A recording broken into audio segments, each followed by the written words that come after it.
Hello there, welcome. This is the second video in my series learning the notes on a DG Melodeon. If you've not done so, I'd recommend watching the first video, the introduction one, first, and then come back here and get started. Done that? Good. Okay, we're ready to actually learn something. So in this video we're going to start off with the very basics. We're going to learn the first four notes of what we call the G major scale, and that's actually only going to require the use of two buttons on the treble side here. So there's not too much to learn in this one, but hopefully this is a nice place to get started. So here we go. Right, okay, it's time to learn our first note, and the first one we're going to learn, the one I've chosen to start with, is called G natural. Before we find it on here, what I'll do is go back to our melodica keyboard, our piano type keyboard, and find it on here first. So how do we find it? A piano keyboard has white notes and black notes, fairly obviously, and the white notes are all in a line, but the black notes are in a pattern. You get three together, and then you get a gap, and then you get two together and a gap, and then another three, and then another two, and so on. If you have a full piano keyboard, then that pattern is actually repeated quite a lot. On this one there's a pattern of three we've got right in the middle there, and we've got a similar pattern there. And if we take this particular one, for instance, and we work from this side, between the first and the second black notes of that three, there's a white note, and that white note there, that's our G natural. Now I call it a G natural, that's its official title. Many people, and I'll probably do it later, just shorten that to just G, and if you talk about the note G, that means G natural. It's the same thing, it's just a shortened version of it. And yep, that's the one that we want. So if you've got your piano type keyboard available, I suggest finding that and checking it sounds the same as this. So where can we find that note on the Melodeon? Well, this is slightly trickier than you might expect, because Melodeons, even when they're a DG Melodeon, can still be set up differently so that that note appears in a different place. And so for each instrument that you play, you've got to check that you know where that note is on your particular instrument, because it might not be the same as this. So on here, this is a fairly standard layout. This is probably the most common one you'll get, and on here the G natural note is on the third button on the inside row. So on the inside row, and then 1, 2, 3, that one you see there, and it will sound a G note if you're pushing the bellows in. So I'll press that down and push the bellows, and if you remember what it sounded like on the melodica, that's the same. You've got it right, that's the G natural, just the G note that we were looking for, so that's good. However, your instrument might be different. For instance, I have here a tiny Melodeon, and this one has its G note on the second button in. It's still pushing it, but that's the second button. And I've got another instrument down here, and on this one the G note is on the fourth button, and that's something which seems to be becoming increasingly popular. So we go up there, 1, 2, 3, 4, and push the bellows in, and again we get another G note. And I recently in the shop locally played one that had the G note on the fifth button, which I believe is a very rare thing, but it can exist. So for every instrument that you've got, if should you have more than one, you need to find out where that G note is. And some people call that if it's on the third note, they'll call it a third note start instrument, or a fourth note start instrument, and so on. So if you figured that out, well, we're there. We know that that's the G natural. note we were looking for. Yay, we've started. That's good. Now, one other thing about that particular note on this row, because that's a G note and we're on the G row and we're playing quite probably a G major scale, then we might also refer to that as a root note. It's another way in music of saying like the main one for that scale. So in G, the G note is the root note, the main one. So perhaps that's something I'll mention later on. Okay, so we've learnt our first note, G natural here, and now you can't wait for another one. So we'll get right along and do another note, and we'll go back to here again to get an idea of what we're going to do. So we've just played a G note, that was the one there between the first and second black notes in that group of three, and it sounded like this. So what we're going to learn now is the next note up in the G major scale. Don't worry about the scale too much, but that's what we're going to be doing. And on this instrument, the next note up in the G major scale is going to be this one, and that one is called A. And that might be intriguing if you're not used to music yet. Why is A after G? It's a bit odd. It turns out that in music the names of the notes use only the first few letters of the alphabet, from A right up to G, and when they get past G they go back to A again and cycle round. So that's what's happened here. This one is called G and then it's cycled round back to A. So that's it. And when I say A, well, what I should have said perhaps is A natural, but as I said before, it's okay to abbreviate that and just use A. So that's what we've got. And now you may be intrigued though that we seem to have missed out a note on the keyboard, because in between that one and that A, there's actually a black one in between. So what's that about? If we play it,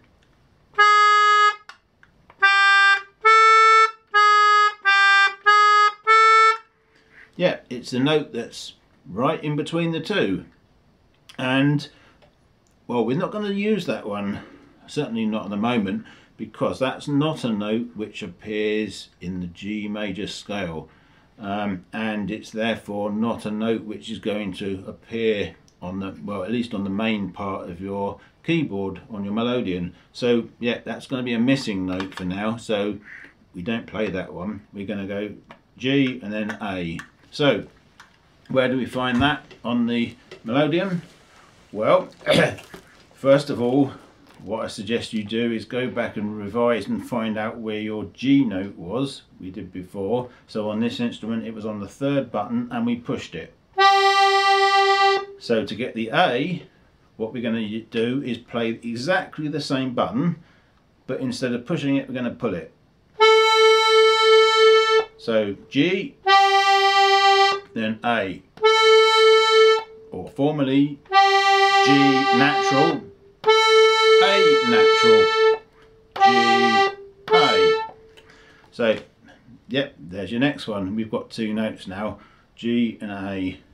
If you've been playing a while and you're just wanting to learn the names of the notes, you'll be very familiar with using that, I've no doubt, but you might have not known what the notes were called. So when you're next playing a tune that uses it, stop and think, okay, I'm playing a G now, and okay, I'm playing an A now, and now I'm playing another G, whatever you're doing, and that's going to help you relate learning the names with what you're already familiar with.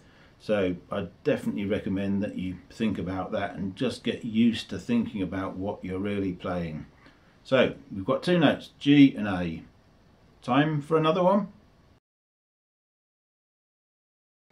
Okay then, right, time for our third note.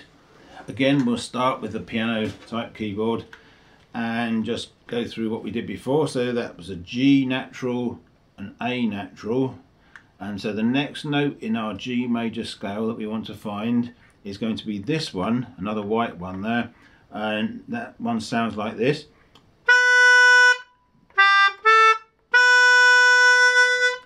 And that one is called B natural, which should be obvious because we're back to the alphabet as you know it. So we had an A, now we have a B. Before I put this down, this one too has got a black note in between the A and the B. And this note, like the last one, like this one doesn't appear in the G major scale, so we don't have it on the main part of our G row on our Melodeon, so we're going to ignore that one for now. Incidentally, this one and the other one both have a name. In fact, they have two names each, confusingly. Sometimes we would call this B flat, but we might also call it A sharp. Flat means you go down a bit and sharp means you go up a bit, really. Likewise with this one, it might be called A flat, we go down from A, or G sharp because we go up a bit from the G. So G, G sharp, A sharp, B, or you could think of it the other way, you could think B, B flat, A flat, G. But we're not using those two, so don't worry too much about that, at least for now. It's not important, but just thought I'd mention it. So what we do want to do, what is important, is find the B note on our Melodeon. So what's going to be the way to do this is go back and find your G again, because remember yours might not be on the third button, it might be somewhere else, so you need to start on where your own G is. Then we pull to get the A, which we mentioned before. Now we want the B note, and the B note is actually on the button next to where your G was, and it's the next one down towards your knee. So on this it's going to be the fourth button along, but yours might be different. And to get the B note, like with the G, you push the bellows in. That's it. So it's going to sound like G, A, B, or G natural, A natural, B natural, if you want to be formal about it. So that's it, that's where your B note is. And one thing to mention about that B note is that if you play that and play the G note at the same time, because they're both pushing notes, they sound quite nice. There's a name for that. The gap between those two is a particularly useful one. It's called a third, or a major third, and it sounds good, doesn't it? So that's something to remember anytime you want to get a bit more substance to your playing. If you do both at once, you're going to get that sound. Anyway, one more? Time for one more note before this video finishes? I guess so. So, okay, time for our fourth note. The last one of this video, you may be relieved to hear. Again, we'll start out with our piano type keyboard and review what we did before. So we started on a G, an A, and then a B. And the next one in the G major scale is this one, another white one again, and that one is called C natural, or C, as you'd expect really as the alphabet goes. And before I put this down, I'll just mention something that you might notice. Between the B and the C, there's no black note, there's no in between one. And you think, well, is there one missing? And it turns out that there isn't, and that's because, well, if you work along the keyboard one note at a time, each of the gaps between one note and the next is pretty much the same as it goes along. And that one step between this note and the next one, and that one and the next one, and that one and the next one, is called a semitone. That's the name for that. And so, as part of the G major scale, the gap between the third note and the fourth note is a semitone. It's only a little bit. Whereas previously we had G note, and then we went up to the next one, so that was one semitone, and then that went to the next one, which is the one we used, and so two semitones, semitone, together makes one whole tone. So between G and A, that's a tone, and this one semitone, another semitone, so that's another whole tone. So we went tone from G, so tone and a semitone. That's significant for later. But anyway, we want to find the C note on our melodeon, and this should be straightforward really. So again, find your G to start with. Say mine's the third note, yours may differ, and we'll play our G, play our A, pulling it back, and then we go to the next button and play the B like we did before. And to get the C, well, you just stay on that same button again and pull it. Great, that's it. So we've got G, A, B, C. I do recommend actually saying what the names of the notes are out loud when you're playing them, just to get them fixed in your head. Also as well, perhaps play them in the other way around. Play a C, B, A, G, or in some random order you could go B, G, A, C, A, B, G, whatever floats your boat really, but just get used to knowing what they are without having to think about it and without having to work it out. Just, you know what you're playing. So G, B, A, C, C, B, A, G. And if you're playing a tune that you already know and you're using those buttons, stop and think, ah, I know what this is now, it's a G and this is a C, and so on. So that's it, we've covered the first 4 notes of the G major scale, and that's all on 2 buttons. And so for each one we've covered what happens when you push it and what happens when you pull it. That's probably quite a lot to be getting on with if you've never really thought about this stuff before. In the next video we'll cover the rest of the notes in the basic G major scale, so look out for that. Cheers for now.